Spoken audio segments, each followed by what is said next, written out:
So without further delay, I'll introduce Priya Jaikumar, whose talk today is entitled Film Space and State Space in Documentary Cinema.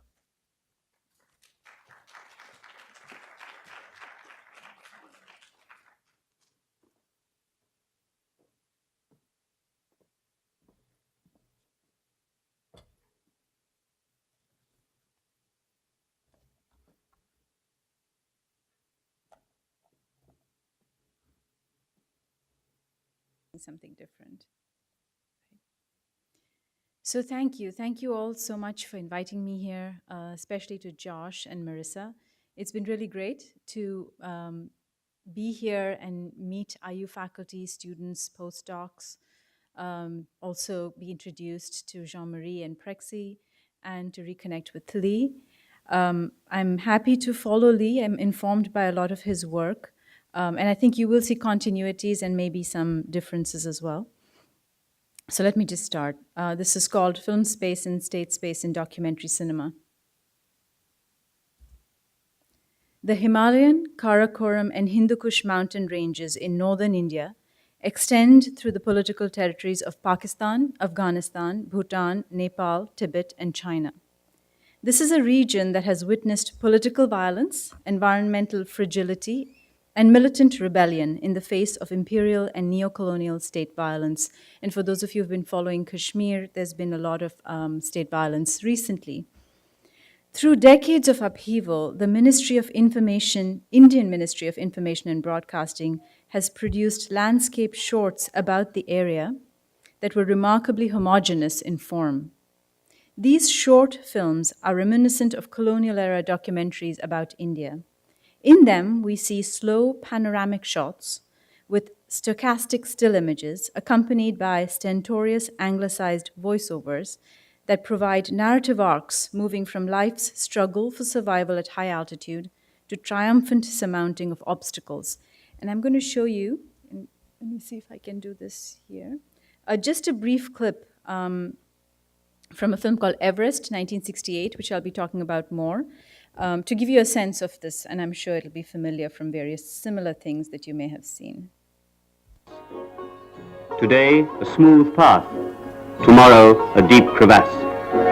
It is here that Brittenbach of the American expedition lost his life in the quest of the mountaineer's supreme goal.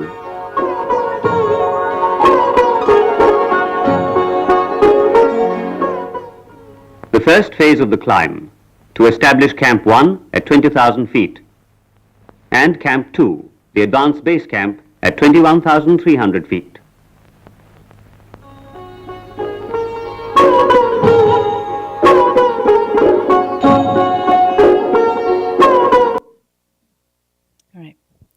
There is something comforting about the unvarying format of these films. We know that whatever happens politically in these regions, the films will always soothe with visual panoramas and narrative closure.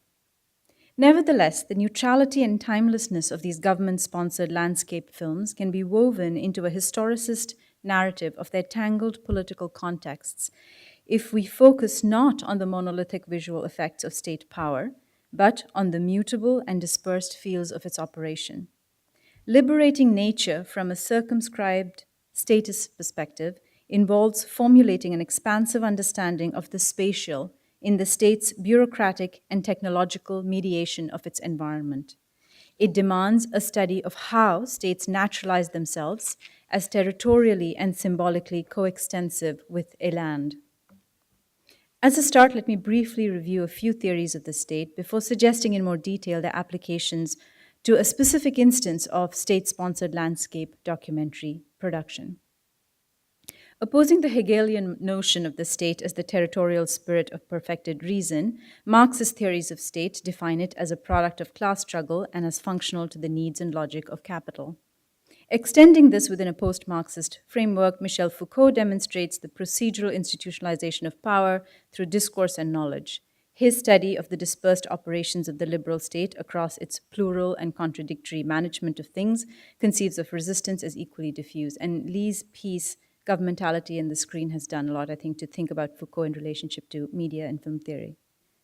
In some disagreement with Foucault, Henri Lefebvre retains the distinction between apparatuses of the state and the state as a framework of power.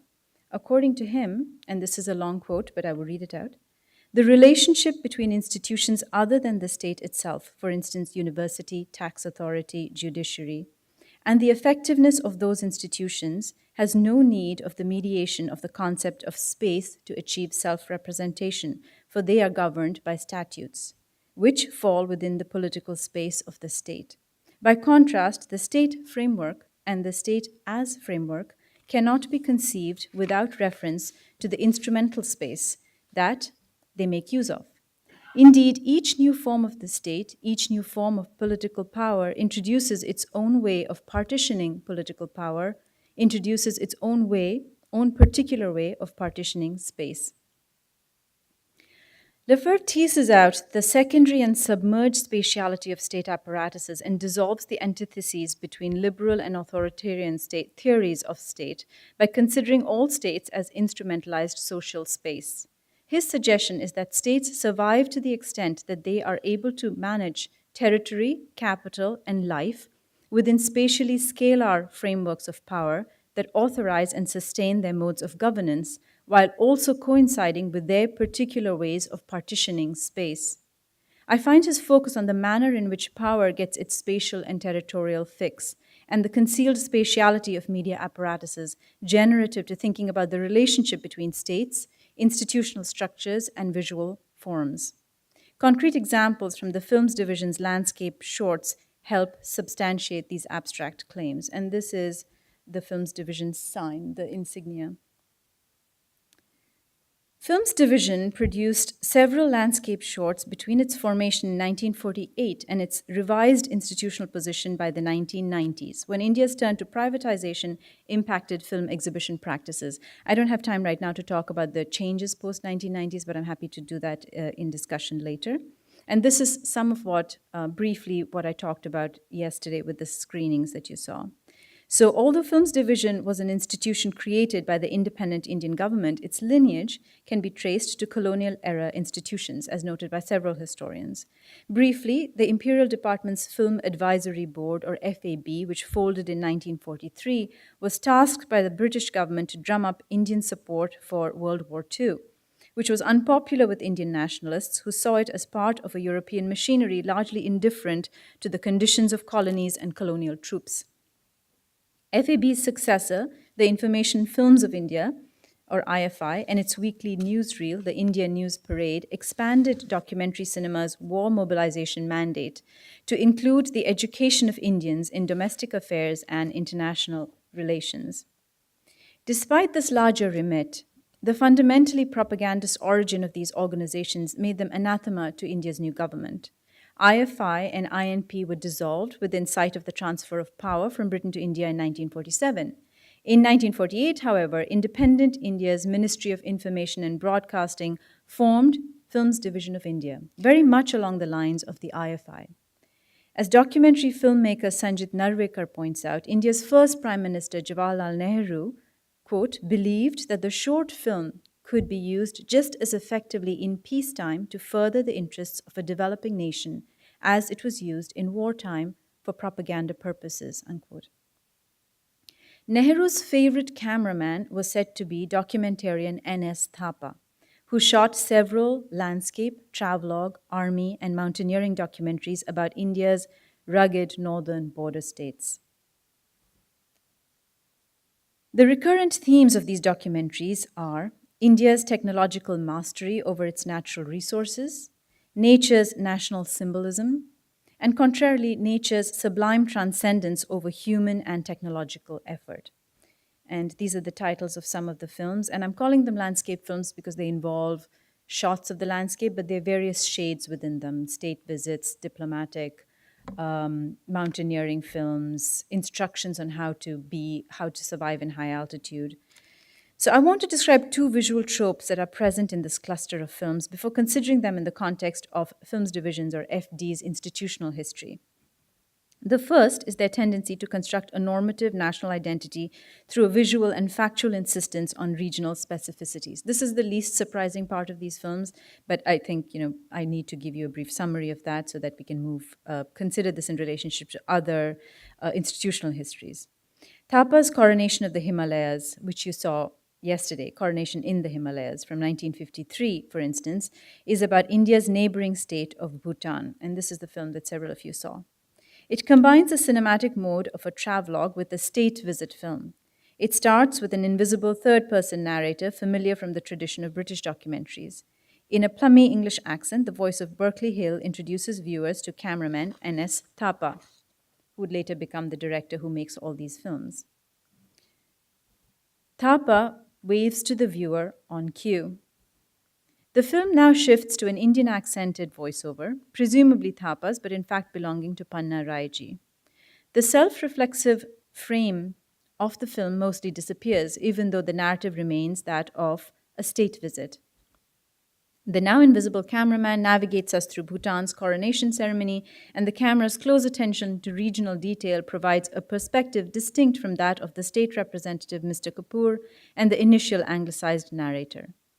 Because the film isolates the state and technology to one person, Mr. Kapoor, and one object, Thapa's camera, on screen, once they disappear, our attention is effectively deflected away from the integral role that both state and technology continue to play in rendering the landscape legible to us.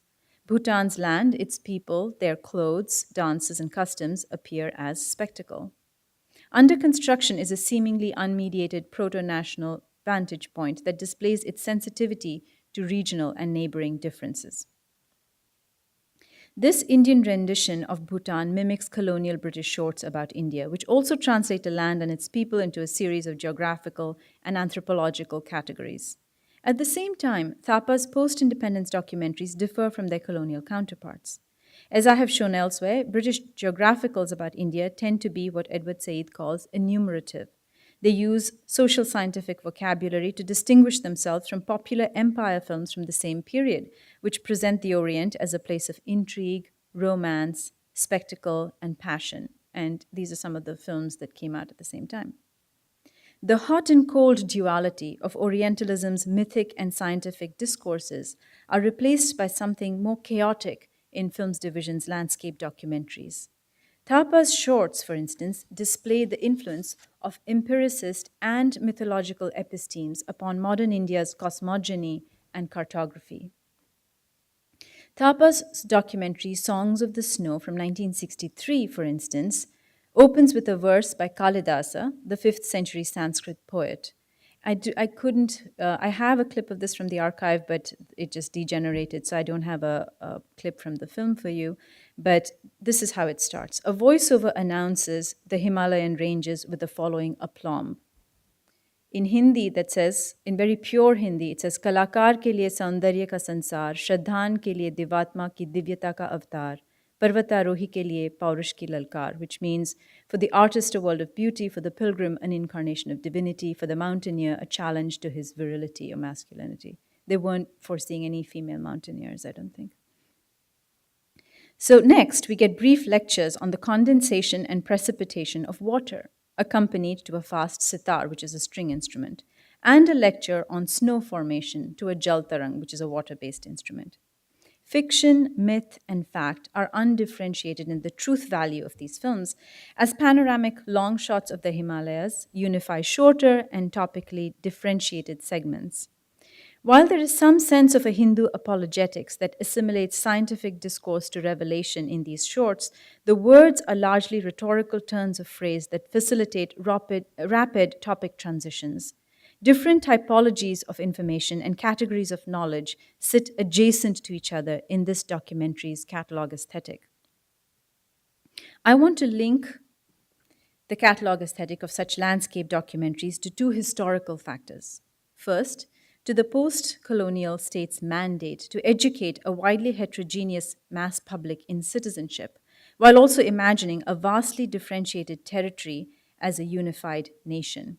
And this is an example of one of the clips to give you, the pedagogical intent. This film is from 1975, as you see.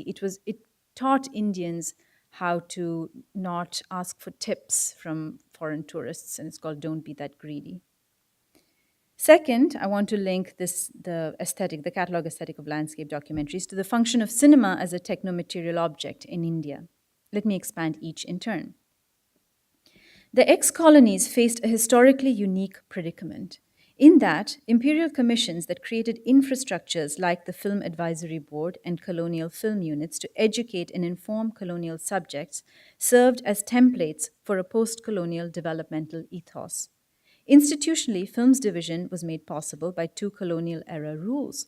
One was Rule 44A of the Defense of India Act, which has been widely noted by film historians. This is from 1943. As a wartime measure, as I mentioned yesterday, the Act stipulated that film exhibitors in India had to screen 2,000 feet of government film. The second, which has been less attended to, is the Indian Cinematograph of 1918, which pre-existed the Defense of India Act.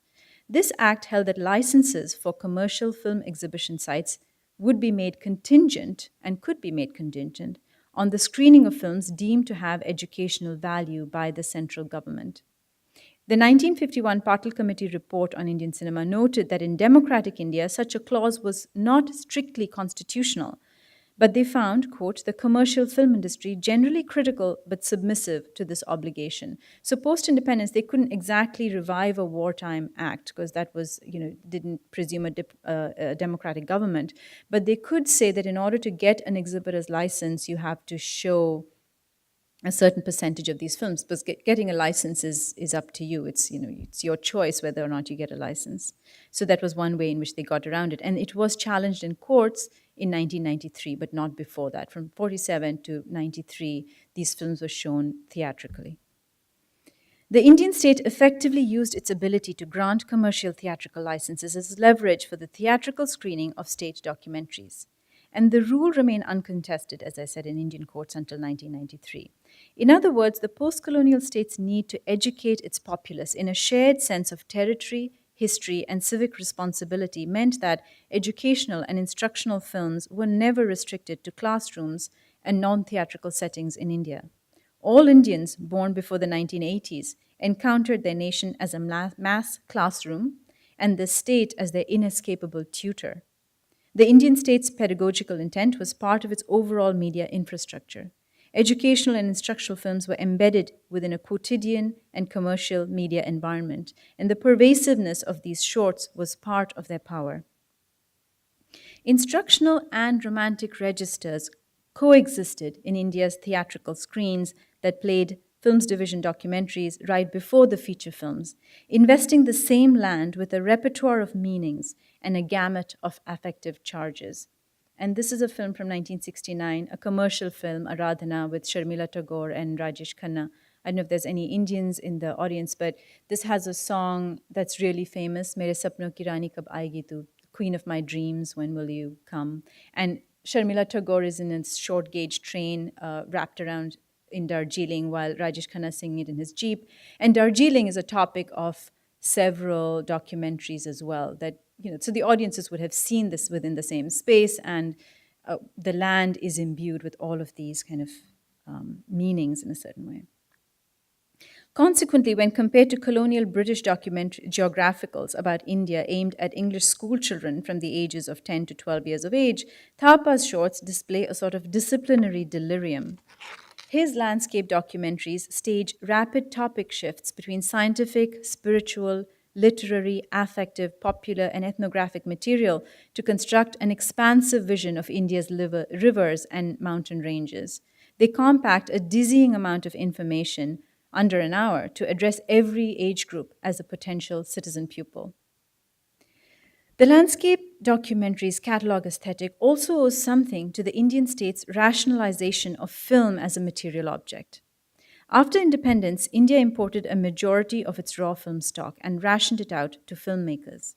The practice of rationing stock dated to 1943, when the British India government conserved a raw stock for the state's wartime productions.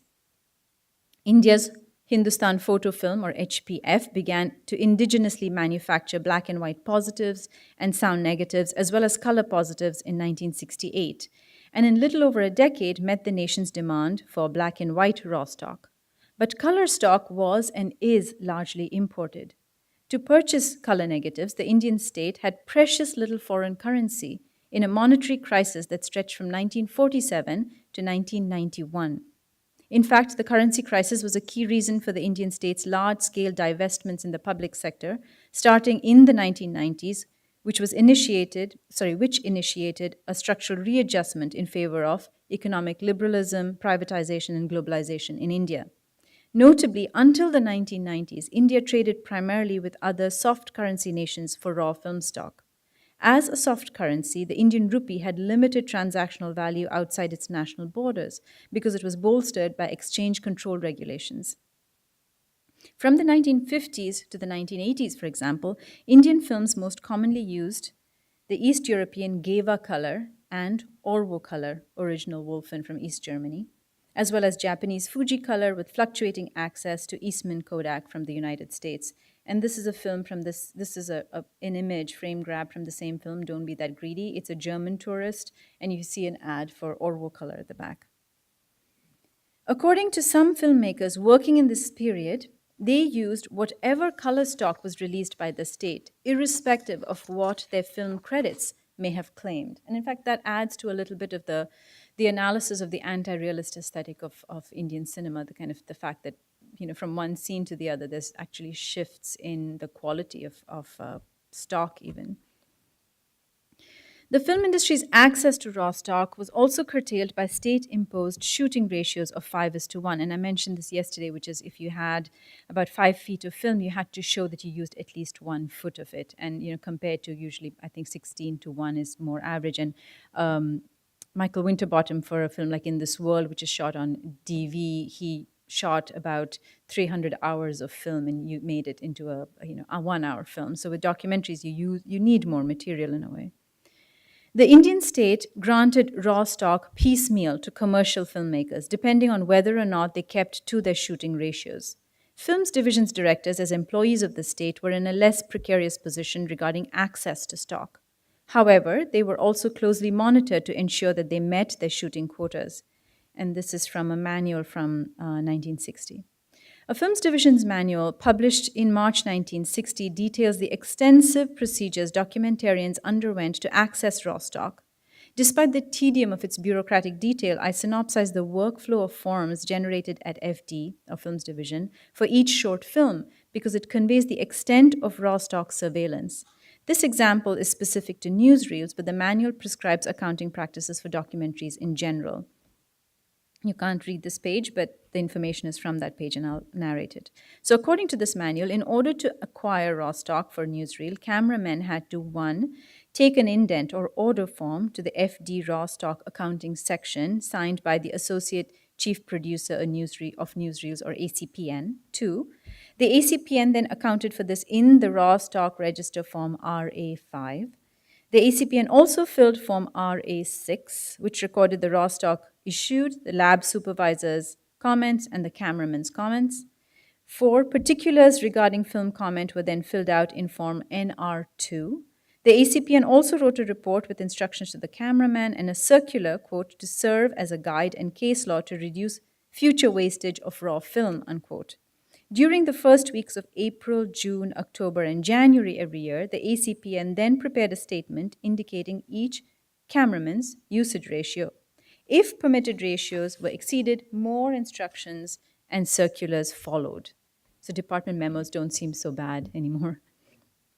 A few things to observe here.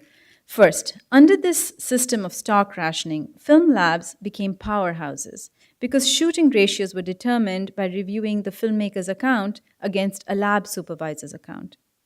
As a filmmaker's continued access to raw stock was contingent on demonstrating this usage ratio, lab certificates were crucial documents.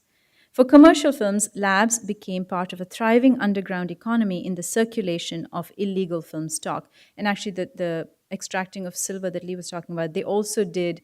Filmmakers sometimes could trade that and barter that if I will let you use this much of the stock that I get for silver against kind of giving me a certificate. So I only know this from speaking to filmmakers, but there's a whole history of labs to be written here. In Films Division, which had its own labs, the rationalization of film stock involved a close supervision of all usage. So, the second thing to note, this encouraged FD documentarians to reuse old stock footage whenever possible.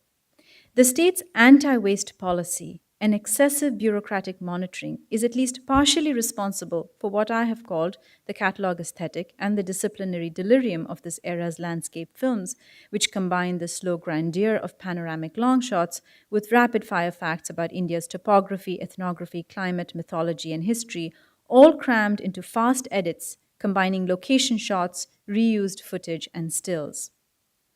3. The forms and requisitions, what Matthew Hull calls the graphic artifacts of state power, so critical to their moment, had little longevity beyond their time. There has been little effort on Films Division's part to conserve this era's big data. And this is from my visit in 2013 to Films Division's office, and this is kind of gives you a sense of their archiving system. The reams of paperwork obviously addressed needs entirely endemic to the state's strategies of managing film and commerce at that particular period in time.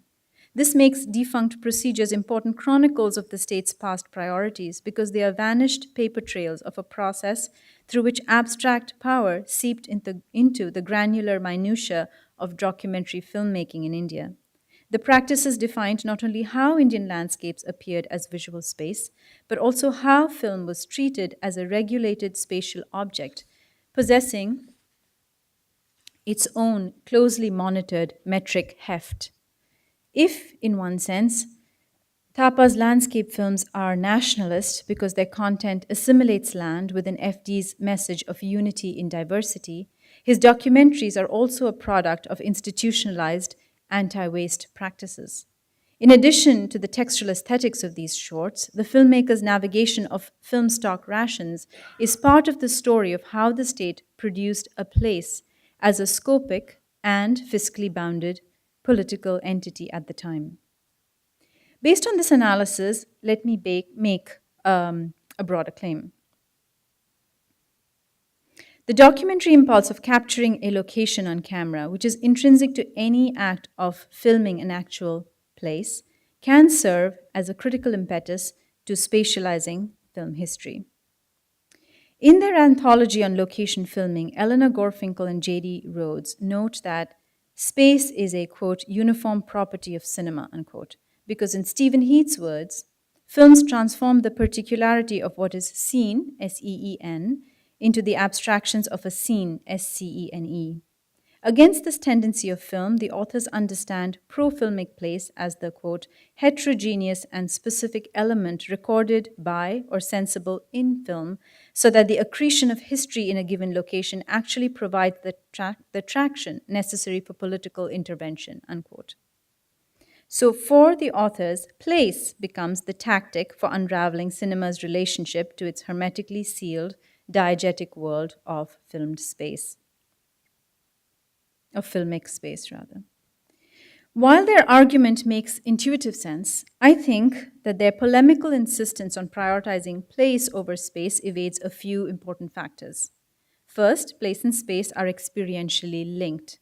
Something that, quote, begins as undifferentiated space becomes place as we get to know it better and endow it with value. That's Yufutuan. Second, things other than place possess and generate spatial qualities, and I think Lee's talk showed that.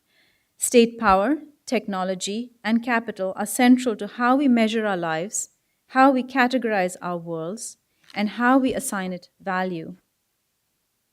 Thinking in sustained ways about the relationship between how a place becomes part of cinema's enframed space and how that cinematic image itself is produced and subsequently takes residence within innumerable social spaces, from that of industry, regulation, ideology, memory, consumption, and everyday life, pushes back the horizons of historical analysis exponentially to multiple overlapping sites. If place in film draws our attention to a location's layered histories, space demands an awareness of the principles underlying its organization and a sensitivity to the systems and the people participating in the perpetuation and breakdown of that organization. And that's what I hope to achieve with the idea of film space. So Enes Thapa was one such person participating in the perpetuation and breakdown of the spatial organization. In recording and editing images of India's landscape, Thapa was profoundly dedicated to Films Division's Nehruvian mission and its visual dissemination. But as Begonia Eretziaga and Judith Butler remind us, the psychic lives of individuals are unruly. Filmmakers like Thapa embodied and enacted FD's regulations and bureaucratic caprice, but not always happily. His award winning film, Everest, is a good example of this. And this is the beginning of the film Everest, which I will play for you. One of the things you'll notice here, I think, is in distinction to the visuals, which are very much in keeping with the kind of aesthetic I talked about, which is panoramic shots, still photographs, animated maps, some combined with stock footage. The sequence doesn't have an animated map, I don't think. But the music is quite different. The music goes from a soothing to a dramatic mode. And part of the reason is it was composed by Shankar Jaikishan, who are composers for commercial films as well, which is what I also mean by saying that these films were seen within a space where commercial films were screened. So there is kind of an overlap in the register. So let's see.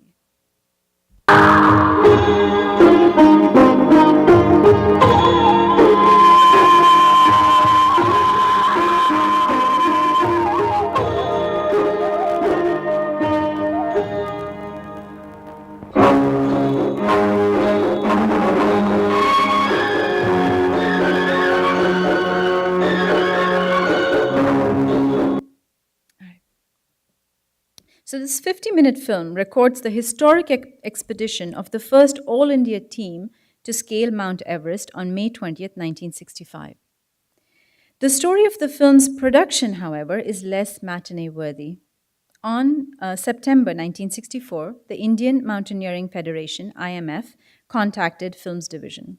They wanted Thapa to accompany their men on the Everest expedition because of his extensive mountaineering experience. Thapa himself was from the mountains; he was a Pahadi, and he changed his name from Dhama to Dhama to Thapa because he thought that he could belong to the Gorkha regiment of Thapas, even though that was not his identity. But he came from a really poor background.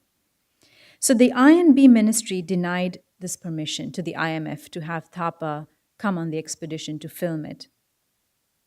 Mountaineers, as you can see here, Captain HPS Ahluwalia, Gurdial Singh, and CP Vohra recorded their climb to the summit on still and 16mm motion picture cameras as amateur filmmakers.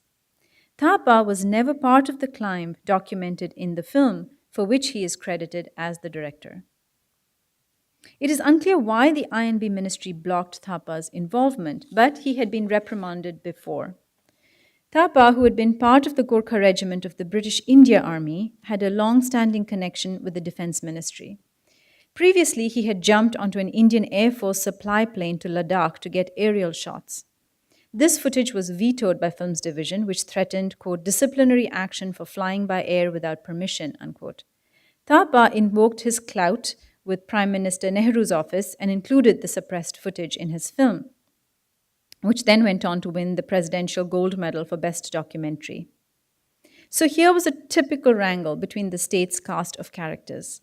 The Films Division bosses bristling over a subordinate's connection with other state bodies, a network of permissions that derailed a film's production, and the strategic use of high-ranking contacts who upended another state agency's official veto. The same story may have repeated itself with Everest. When the INB ministry denied Thapa permission to be involved with Everest, it was the Defense Ministry that brought him back in.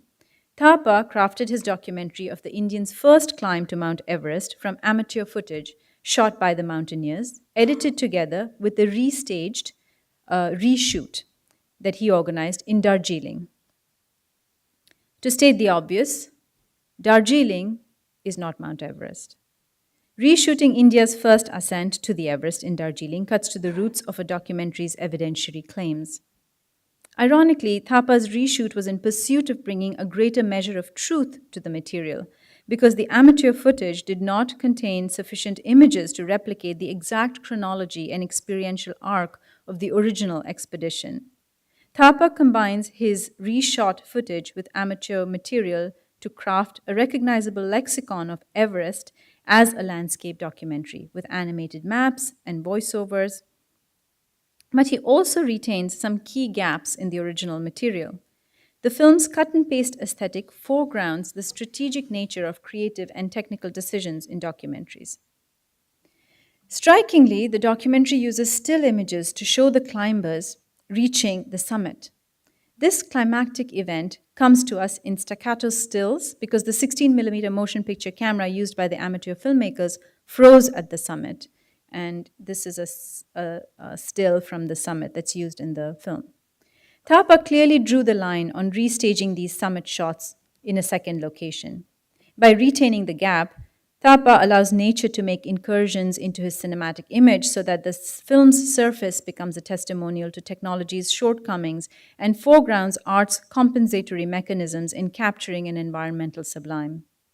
Similarly, the film's music and authorial voiceover are arrested a few times in the film and replaced by very deliberate recording of the climber's harsh and shallow breathing. In these instances, the film's use of stills and sound effects underscore the land's turgidity and its unyielding indifference to humanity, making the mountaineers more heroic because of the inequality of the encounter. These technological interruptions in the movement between motion picture to photographic stills and back mark the documentary with the danger and thrill of recording film under hostile conditions. And I have a brief example of that.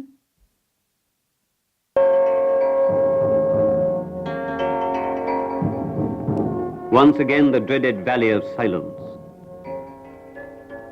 Once again, the advanced base camp, King Ribs, the torture of high altitudes.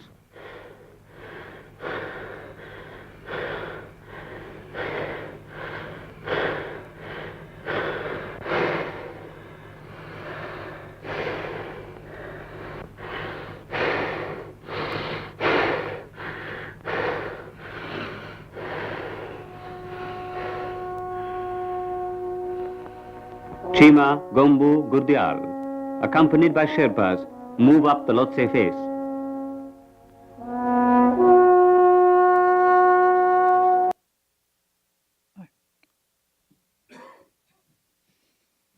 Such moments return us to film's function as a visual artifact and experiential event in addition to being a material object.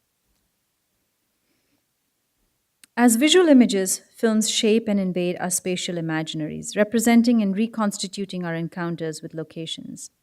Films are also spatial because they are material things that circulate within and are functionally defined in relation to state, civil society, industry, and capital, whose contours they also express.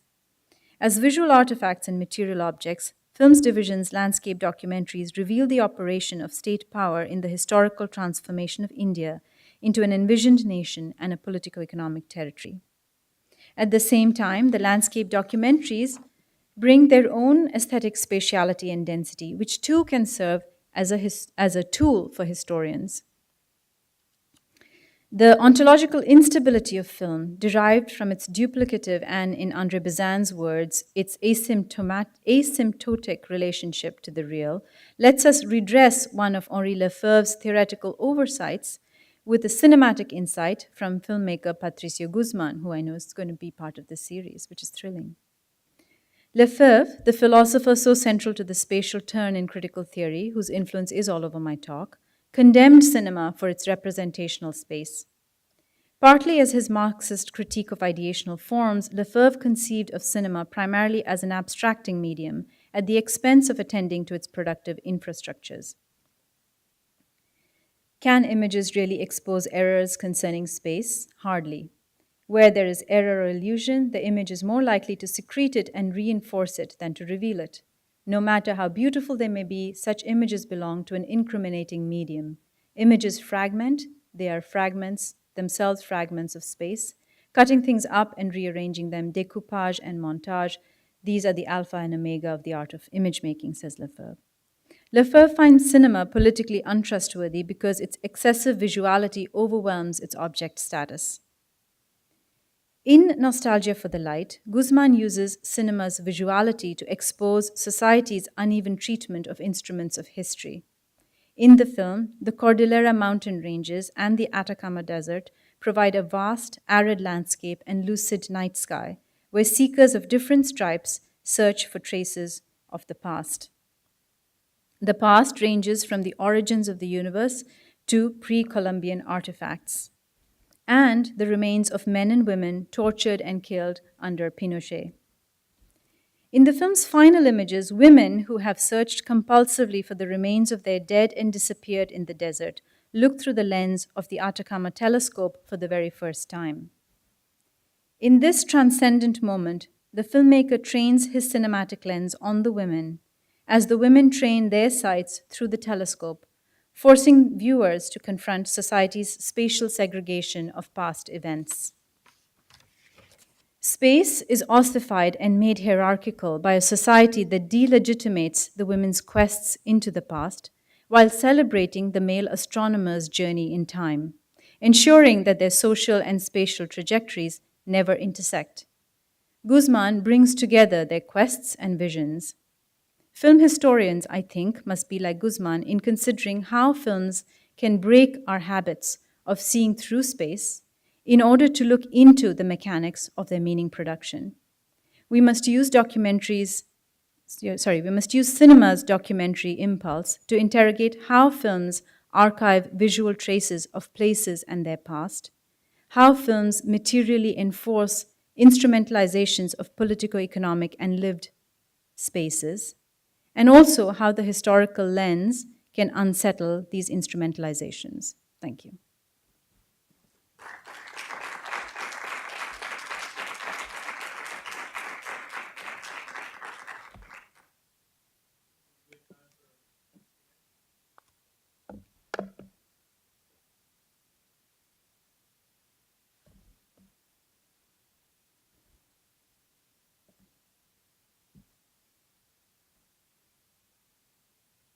It's always hard to ask the first question.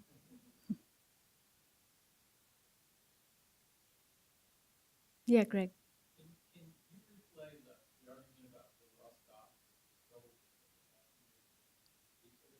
Mm-hmm. Yeah.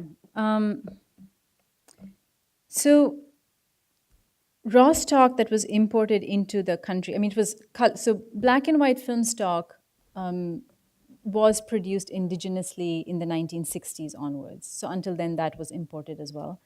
And color stock is still largely imported. Now, foreign currency is not a problem, but cinema was treated as kind of an expendable industry by the state. So even though the commercial film industry grew, it was largely without any state protection. The state sponsored kind of quote unquote good cinema starting in the 1970s, but Indian commercial cinema kind of thrived as a very unorganized sector of the economy.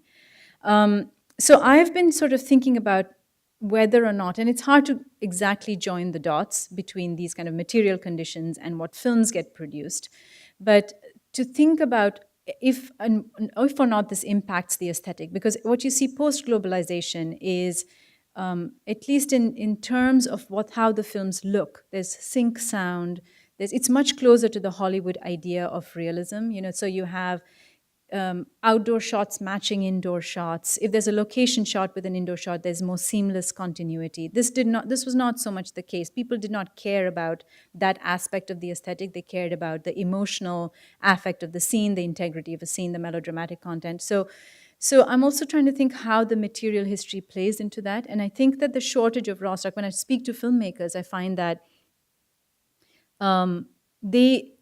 many of the large productions were held up because they were short of stock and they had to trade with the labs in order to get the raw stock. Location shooting abroad, which really gets a boost in the 60s and 70s, which is when you have a global kind of the modern and the jet industry, and India has a jet airline. That comes in at a time when, interestingly, the government makes a deal that says that we will give you this much foreign exchange if you return 3 times that amount in revenue back to us. And the only people who can then afford it are big blockbuster films that will go to Tokyo or Paris, shoot these films with 3 or 4 major stars, and then they are assured a hit. So under these same conditions, a films division, filmmakers who are working in a state-sponsored institution, so they get the raw stock. They're not short of actual raw stock, but they're deeply surveilled. So they have to just guarantee that they're keeping to that shoot. Commercial filmmakers also had to guarantee a shooting ratio, as did the films division filmmakers. And so this is just stuff I've been gathering, and as far as I can tell, the labs were important, but they had in-house state labs. But I feel that nobody has told me this. This is my interpretation, that looking at Thapa, who worked in these films, as I was telling you yesterday, from the 1940s to the 1990s, in which time the government goes through such upheaval. I mean, Congress is in a crisis in the 1970s. They're replaced by the opposition. You have the emergency. But Thapa continues, and he's continuing to present this face of India to the public with the same kind of voiceovers, that part of that aesthetic is also the conditions under which he's kind of using old raw stock, combining it with actual shots that he goes and shoots at the time. So all of that plays into the sameness of the aesthetic that he's producing. But I'm trying to see how I can understand historical shifts, even though on the trace of it, on the face of it, the films look remarkably identical. I don't know. Does that help answer? Would that argument apply outside of the landscape films? The argument about In different ways, I think. I mean, the landscape films has it results in a certain kind of aesthetic. In the raw stock, the way it plays into commercial films has a different aesthetic. So Shyam Benegal, who's an alternative filmmaker, he makes Bhumika. He told me that he got Eastman stock, he got black and white stock, he got Fuji color, he got like 3 different stock types.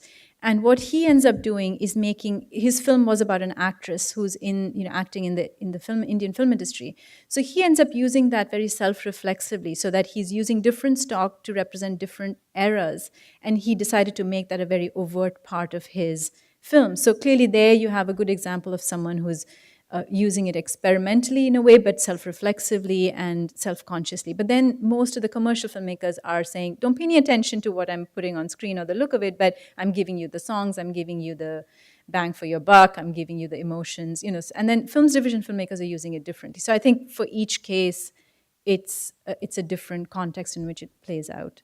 I haven't seen much written on, so it's basically what I've been gleaning, but I do think I can stand by that argument, that I think that it plays out differently in terms of how the different filmmakers are dealing with the situation of raw stock shortages and monitoring and rationalization.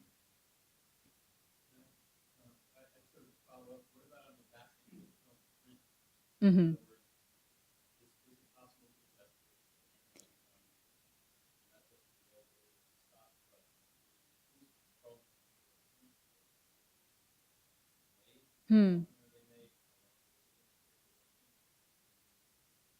Yeah, yeah. I mean, I haven't done much research. I don't know how much there is.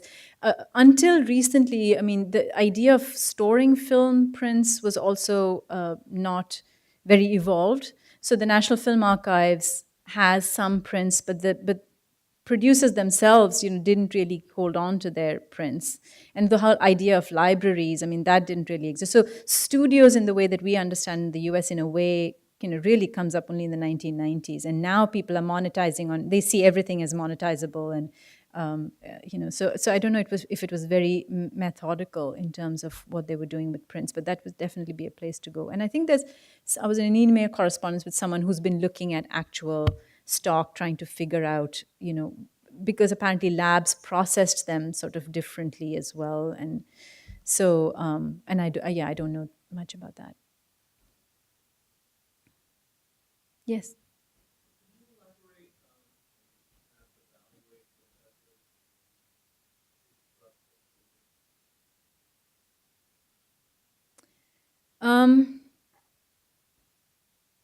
I think that he has this distinction between the empiricist fallacy and the idealist fallacy, that the idea that objects define reality versus the idea that ideas and discourses define reality. And he's critical of both. I mean, his writing is certainly very dialectical, and he wants to go between those two.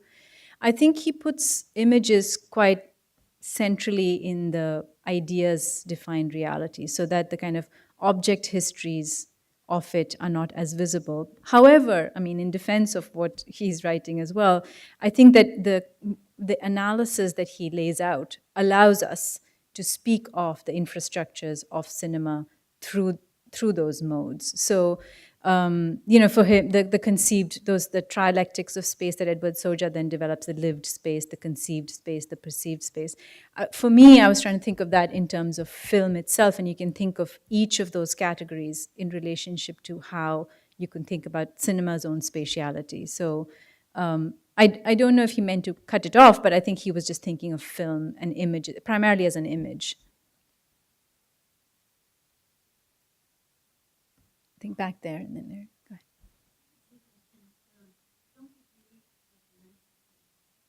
Sorry, which one? Don't be that greedy? Yeah. Emergency, yeah.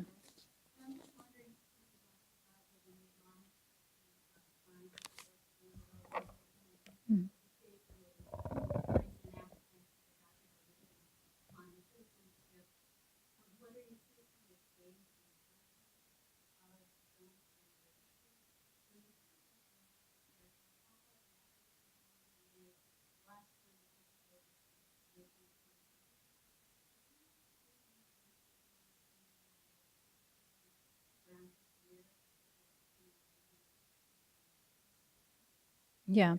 So the first question, 75 to 77, is the emergency. And Thapa was actually eventually put as head of the censor board during the emergency. And I found a memoir that he wrote, and he's completely silent about that period. So clearly, I mean, there is deep complicity as well. These films, Don't Be That Greedy, and a bunch of other films, were end with a message from Indira Gandhi to the audience, saying, as Indians, we must treat our guests with respect and honor and make them feel welcome. So there was actually an impetus to tourism under the emergency. So, you have emergency, for those who may not be familiar, is when presidential rule was declared in India, on the grounds of electoral malpractice. She said there was a threat to national security, and the prime minister there was a secession of democratic rights, and there was a blackout of media. So it was the first kind of interruption to democratic process in India. And I think there's lots of great histories to be written about media under this period, and V.C. Shukla was very central to it. Thapa's role is unclear. I mean, I think that he clearly aided and abetted as the head of the censor board. And in this series of kind of the tourist films, Don't Be That Greedy is not, I don't think that one is by him. But it's interesting that at the time when the national borders, you think of them as being secured by Indira Gandhi under emergency, actually tourism gets a certain kind of impetus because she wants more foreign exchange. She is kind of investing money in the private sector, which doesn't exist very much, but some 5-star hotels are built at that time. So that it's a tourism. Janata Party eventually comes and says there should be more kind of bungalows for the common, man, common citizen in tourism, local tourism rather than international tourism. But she sees an interest in, you see an interest in influx of foreign capital under the emergency. I'm sorry, could you repeat your second question? I can't remember. Oh, in the 90s. No, he dies at that point. I think it's after his time. But there's so many Indo-Pak wars. Even up until then, you have the of course the 47, but then the 60s, the 70s. But there is nothing about that. It's about mountain. It's about, this is what's interesting. Thapa was actually part of the British Film Army unit, and he was a cameraman for. There's a series called Calling Blighty. There's some clips of it online as well, and they're quite moving. Actually, they're kind of letters from British soldiers in various fronts. And I think this is like the Burma front. Yeah, he goes to the Burma front to shoot these people, and they're just sending letters back home, audiovisual letters, and they're going to be screened, back in their homes in England. And these are these working class boys who are saying, and they're very proper. They're not used to the camera, so they're saying, hello, I'm well. I hope all's well at home. And so and that you just see that that's he was a cameraman for those, and you see in that Bizanian kind of way the actual moment of interaction between the camera and the uncertainty of the subject and all of that. But then when he makes these films about the army soldiers the Indian soldiers in the 70s, it's all pretty state ideological. It's about the brave soldiers. They are given absolutely no texture. They are not given a presence there other than outside that kind of, here they are coping with high altitudes, and these are their acts of heroism and bravery. So he was part of both of those systems, much junior in the first version and directing these films. But I think knowing the context allows us to see the films and sense certain presences behind this apparatus in different ways. There was a hand here somewhere. Yeah.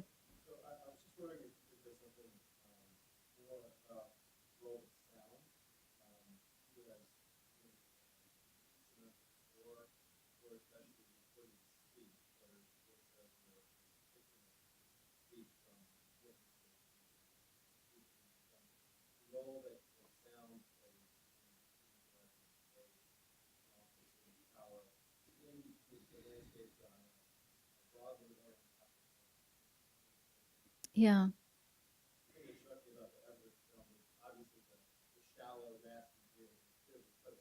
Yeah.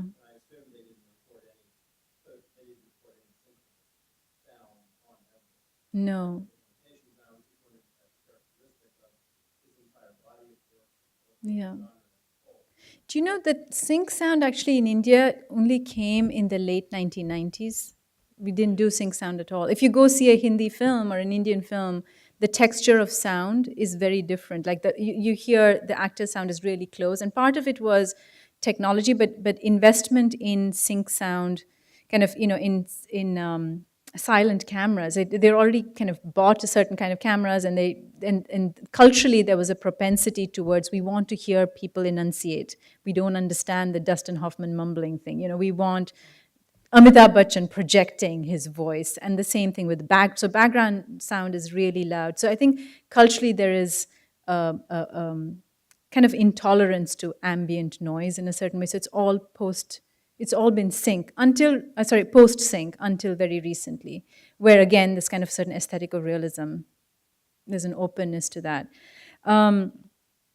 But sound is interesting. I mean, I don't know if it's because, I don't know why it is because, but I feel like the regime of ideology seems so much clearer in the visual than in the audio. Though the voiceover is clearly a very defined perspective and point of view, but the discontinuity of the audio and the different kinds of music that they use. And sometimes there's a film called Integration of the Princely States, which Thapa directed as well. So that is not so much a landscape film, but it's just kind of a political film. So this is about how, when India became independent, the various, it was British India that was ruled as kind of presidencies, various colonies, and then there were the princely states, which were allowed to have some autonomy with princes. And when the British left, they were like, okay, your problem, like integrate them or don't integrate them, but the princely states were given their own choice whether they wanted to be autonomous units or not. And that's what happened with Kashmir. I mean, the king said, I will integrate, the people didn't want to integrate, but where does that go? So the story of the integration of the princely states is told in such dizzying rapid fire detail. So in 20 minutes you see lots of newsreel footage, you see blah blah blah, and Sardar Vallabhbhai Patel is getting this, and each state is kind of being incorporated. So while it's telling you the story of how India is this unified nation and a sum of all these parts and greater, the voiceover has to accommodate so much information that it's almost breathless, and I feel like it's counteractive to its own purposes. I feel like that's not me inserting my own perspective, but for audiences who might have seen it at that time, it's really hard to follow what is going on and where these places are. So I think the sound sometimes works, not intentionally, but does work kind of antithetically to the visual. That's what I would say. But it is quite a combination of different things, similar to the image, but the image, there's more work done to make it homogeneous than in case of sound. That's what I think.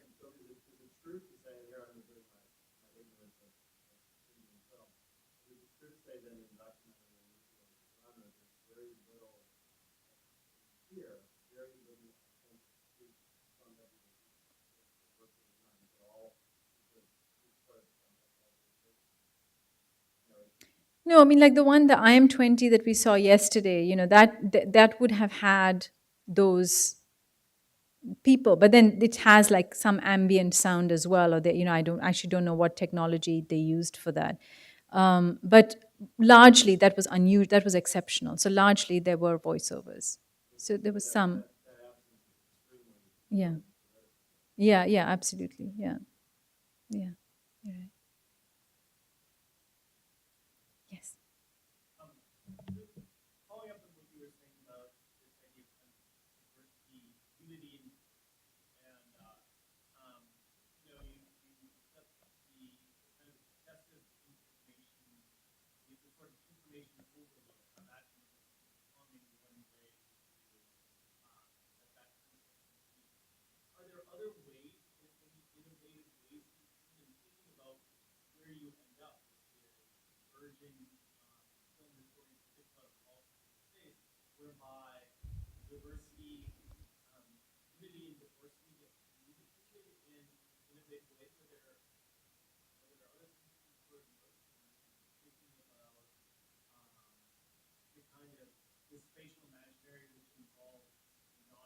Hmm.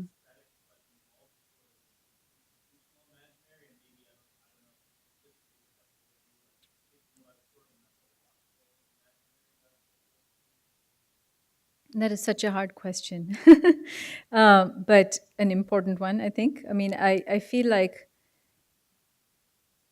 that's probably my effort, is to figure out what, because, I mean, this is in Foucault, it is in Lefebvre, this idea of getting a sense of striated spaces or heterogeneous spaces. But the fact that you have to then still have the ambition of thinking of them at the same time and holding on to them and making one realize that the other exists as well, which is actually the part about Bizan, despite all the whatever the humanism or the critique that might exist, this idea of a spatial equivalence, treat everything as if it is of the same likeness. And I think that's presumably where I feel like even my attraction to post-colonial studies or whatever else might exist, so that is it possible for the camera to have the kind of humility to place this and that at the same level and see what kind of how that might change your politics. So I guess it should exist as an ambition, however hard it may be. But in at least in the project I'm working on, the way in which I have thought about it is to think of space as kind of, it is, people talk about film primarily when they talk theoretically, they talk about the temporality of film. And I don't think that people like Barth or Deleuze meant to kind of say that was kind of sacrificing or jeopardizing matter, and or Bergson as well, the matter and space. But that's how kind of theory has gone. So that when you talk about the ontology of cinema, it's primarily in terms of temporality of cinema. So I think recuperating space as kind of a cinematic unit, but at the same time committing oneself to a certain economic, as with Lee's paper, anything, kind of the industry of space, the production of space, the territoriality of space. There might be some way of mediating that, and that is kind of my desire, really, to because there you have a way of thinking of the smallest unit and the biggest unit, but they don't always coincide. I mean, one is not going to produce the other at all times. It happily does in this case, and that serves me as a certain kind of case study, but I'm not saying that therefore every film, the materiality of it will define its aesthetics. But just thinking of them together might be a start. Does that answer your question? Steph, did you have a question? Okay.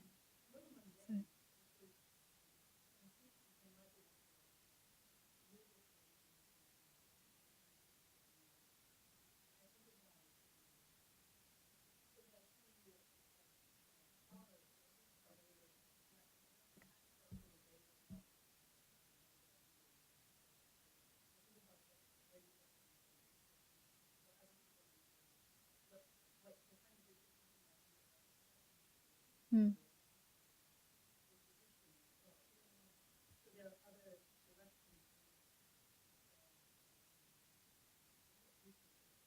Yeah.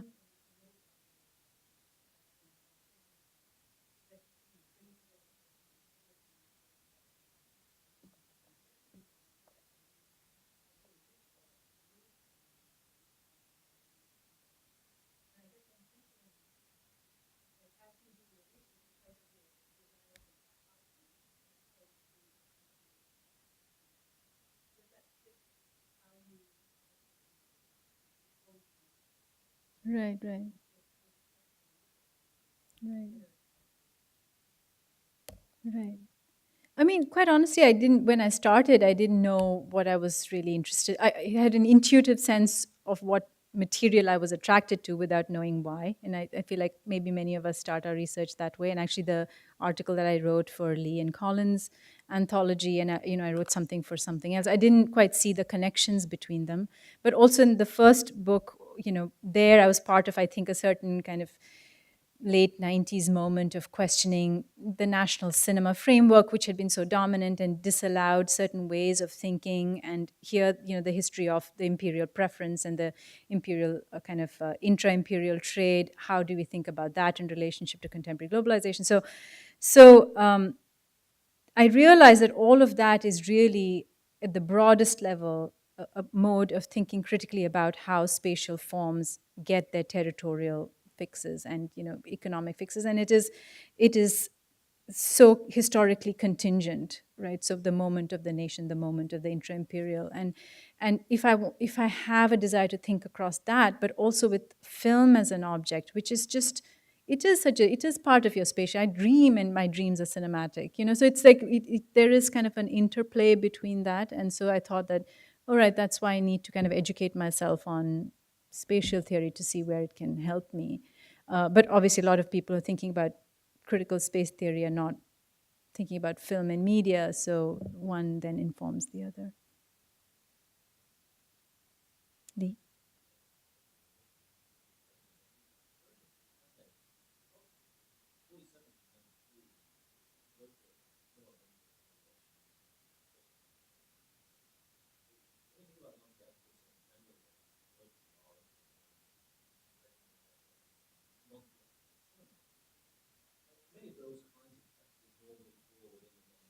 Yeah.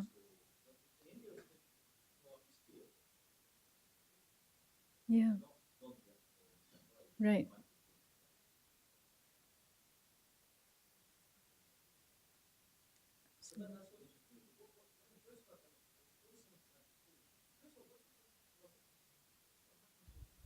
Mm-hmm.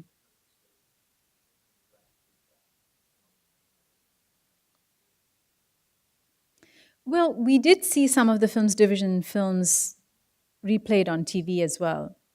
And because it was until 1991, there was basically a state channel, Doordarshan, and then they had a regional channel. So 1991 is when TV gets privatized. So before that, and now there's a million channels, and all the American companies are in there, and they have tie-ups. But um, in a way that I guess foreign films and indie films kind of come into the US at the same sort of moment. So the space occupied by films division material, as well as the regional films and international films, you know and I think, like, I remember on TV seeing, I think, Eisenstein's, like, the Mexico film, the unfinished film on Mexico. Like, there'd be random stuff, but there was no sense of this import of any of these things, like what is the significance of these things. But we would see quite interesting material on TV because they were filling those spaces. And I think they did have, I don't know the institutional history of what kind of an agreement they had with Films Division, but given that it is the same Ministry of Information and Broadcasting, I'm assuming that they didn't have to pay their own branch. I don't know, but we did see the same films on TV, like a range of them. So I remember a film on national integration, this cartoon film unit, which is great. I mean, one of my favorite films is Ache an Ache, which is one among many. So this is like about one fish that,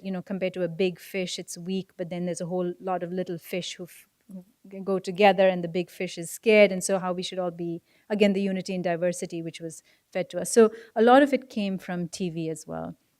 And I guess one thing to say about the theatrical, non-theatrical, you're absolutely right. I think the non-theatrical, term doesn't quite work, and it's the limitation of the terms themselves, though it was useful and instructional. It falls under all of those categories. But an additional wrinkle was that, who was to check that a theatrical exhibitor is or is not screening these films? That was the job of the district commissioner or the police commissioner. And they could be bribed, you didn't have, so it wasn't really compulsory for everybody to show it. As long as you could say that I'm going to show it, they had to pay rental fee to the films division, so they'd get the documentary or whatever was being sent. And every once in a while there was supposed to be checks on these theaters to see if they were screening them. But I remember the practice kind of wearing off really by the 80s, I would say. So in practice, in theory, it existed till 1993 when they were contested in court, and then, then it really shifts, and now we don't have films division documentaries, but they have repurposed it, their agency, for other things, and they're a good institution. They've been, like I said, I think I was mentioning yesterday, they conduct film festivals for documentaries. They've really been trying to rebrand themselves. But yeah, the requirement didn't always mean that they got played in theaters, but there was definitely a moment in the 60s, 70s, like the emergency era, when there was more draconian control of media outlets, that you did get to see these films. Yeah, Alexandra.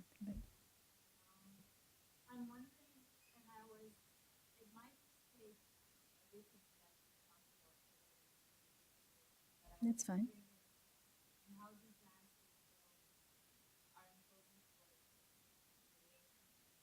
Mm-hmm.